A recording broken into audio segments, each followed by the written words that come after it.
Chapter 28. Secret Order. Ba-dump. Ba-dump! Ba-dump. Klein's heart began beating rapidly. It shrank into a clump before expanding abruptly. It made his body tremble gently. There was an instant when he nearly forgot what he had to do until the lurking figure suddenly paused. The figure pricked his ears slightly as though listening for any changes. Blood flowed back from his brain as Klein regained his basic cognitive abilities. He reached beneath the pillow for the wooden grip of the revolver. He felt the firm but smooth feeling as he rapidly calmed down. He silently and slowly pulled out the revolver and aimed it at the trespasser's head.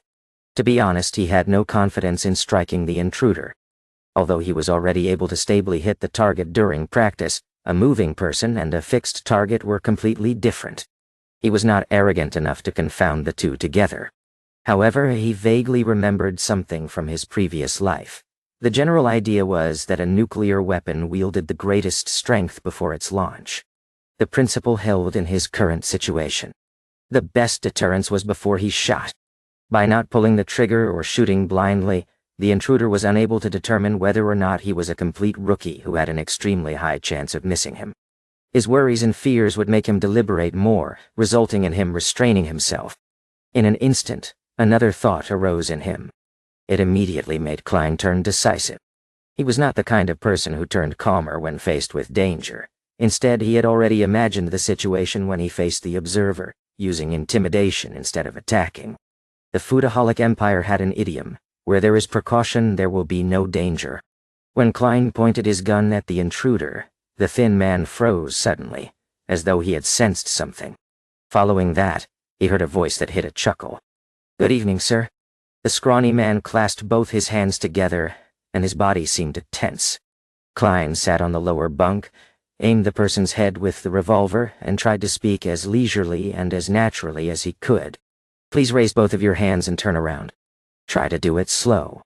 To be frank, I am very timid, and I get nervous easily. If you move too quickly, I can be frightened, and I can't guarantee that there won't be a situation where I misfire." "Yes, that's right." "Nan." The scrawny man raised both of his hands and held them up near his head before turning his body bit by bit. The first thing that came into view was a black tight suit with neat buttons. Next, he caught a pair of brown eyebrows that were thick and sharp. The intruder's deep blue eyes didn't reflect fear, but rather gazed upon Klein with the intensity of a ferocious beast. It seemed that if Klein were careless for a second, the other person would leap forward and tear him to pieces. He clenched the handle tightly as he tried his best to appear calm and indifferent. It was only when the thin man faced him completely did Klein jerk his chin towards the door. He softly and gently said, "Sir, let's take this outside. Do not disturb the beautiful dreams of others. Oh, do keep your motions slow. Lighten your footsteps a little too. It's basic courtesy for a gentleman. Now, Moraine." The thin man's cold pupils rolled as he swept Klein a glance. He continued raising his hands as he walked slowly to the door. Under the revolver's aim, he twisted the handle and slowly opened the door. When the door was half opened, he suddenly lowered himself and rolled forward. The door was pulled by a strong wind and it closed with a slam. Benson, who was on the top bunk, was stirred. He almost woke up in a daze. At that moment, a leisurely and serene melody entered from outside. The heavy and comfortable voice started to sing. "Oh, the threat of horror, the hope of crimson cries. One thing at least is certain, that this life flies. One thing is certain, and the rest is lies. The flower that once has bloomed forever. Dies." Ming. The poem seemed to possess the power to calm and relax others. Benson, who was on the top bunk, and Melissa, who was in another room, again fell asleep amid their grogginess. Klein's body and mind was also peaceful and quiet. He nearly yawned. The way the thin man had darted off was so agile that he could not react in time. Looking at the closed door, he smiled and muttered to himself. You might not believe it, but pulling the trigger would not release a round. The empty chamber to prevent misfiring. Following that, Klein listened to the midnight poem as he patiently awaited for the battle outside to end. Within a minute, The tranquil melody which resembled the reflection of moonlight on the surface of a lake stopped, and the dark night resumed its deep silence. Klein silently spun the cylinder and moved the empty chamber away as he awaited for the outcome. He uneasily waited for a full 10 minutes. Just as he wondered if he should investigate, he heard Dunn Smith's staid and warm voice from the door. "It's settled." Phew. All. Klein exhaled. He held his revolver and took his key. Barefooted, he carefully approached the door before silently opening it to see the black trench coat and the halved top hat. Dunn Smith was standing there with his deep and calm gray eyes. He closed the door behind him and followed Dunn to the end of the corridor and stood amid the weak crimson moonlight. "It took me some time to enter his dream," said Dunn calmly as he looked at the red moon outside the window. "Do you know his background?" Klein felt a lot more relieved. Dunn nodded and said, "An ancient organization known as the Secret Order.